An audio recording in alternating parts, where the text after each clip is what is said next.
दो बैलों की कथा में दो मित्र बैल अपनी स्वतंत्रता को बनाए रखने के लिए संघर्ष करते हैं। यह कहानी दो बैलों के बीच में घनिष्ठ भावात्मक संबंध को दर्शाती है। यह कहानी मनुष्य और जानवर के बीच में संबंध का सुंदर चित्र भी प्रस्तुत करती है।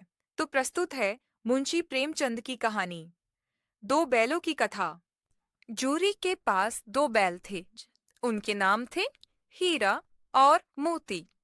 दोनों में बहुत प्यार था। वे नाद में एक साथ मुंह डालते और एक ही साथ मुंह हटाते। झूरी भी उनके चारे पानी का बड़ा ध्यान रखता। वह कभी भी उन्हें मारता पीटता नहीं था। इस कारण दोनों बैल भी झूरी को बहुत प्यार करते थे। एक बार झूरी की पत्नी का भाई गया दोनों बैलों को अपने साथ गांव ले जाने लगा। बैलों को बड़ा आश्चर्य हुआ कि वह उन्हें क्यों और कहां लिए जा रहा है। रास्ते में उन्होंने उसे बहुत तंग किया। मोती बाएं भागता तो हीरा दाएं। किसी प्रकार दोनों को लेकर गया। अपने घर पहुंचा। घर पहुंचकर गया ने उनके सामने रूखा सूखा भूसा डाल दिया, जिन्हें दोनों बैलों ने छुआ तक नहीं। रात होने पर बैलों ने वहां से भाग जाने का निश्चय किया। उन्होंने जोर लगाकर रस्सियां तोड़ डाली और हाथ छुले। सुबह उठकर जब झूरी ने उन्हें थान पर खड़े देखा तो वह सब कुछ समझ गया और प्यार से उन पर हाथ फेरने लगा। परंतु झूरी की पत्नी जल भुन गई। उसने उनके सामने रूखा सूखा भूसा डाल दिया। फिर भी वे खुश थे। अगले दिन दया फिर आया।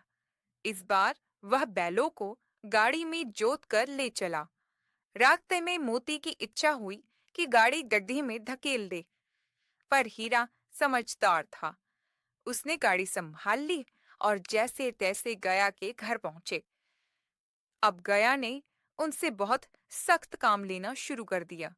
वह उन्हें दिन भर हल में जोतता और जब तब उन्हें मारता पीटता।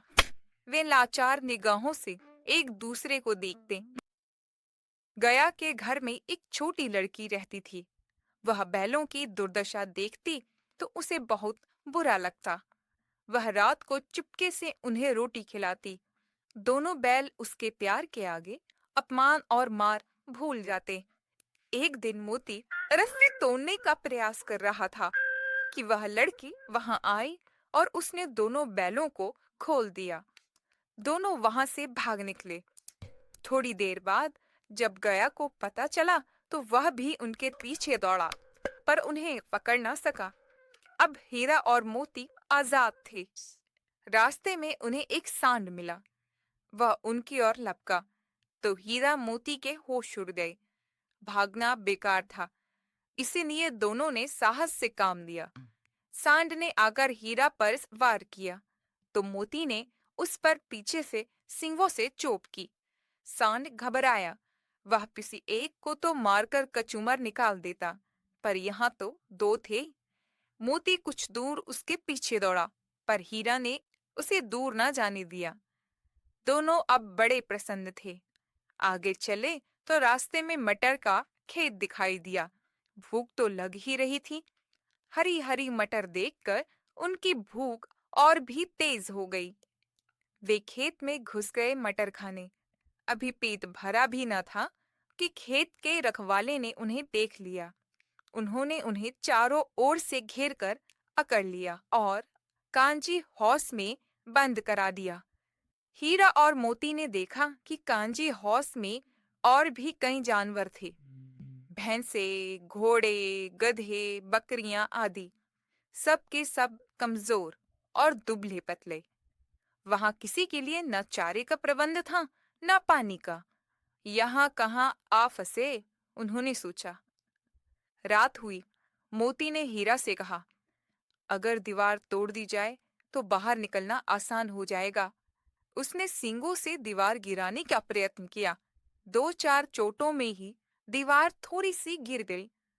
उसका उत्साह बढ़ा तो उसने और जोर से चोटें लगानी शुरू की। दीवार में रास्ता बनते ही पहले तो घोड़े भागे, फिर भैंसे और बकरियां।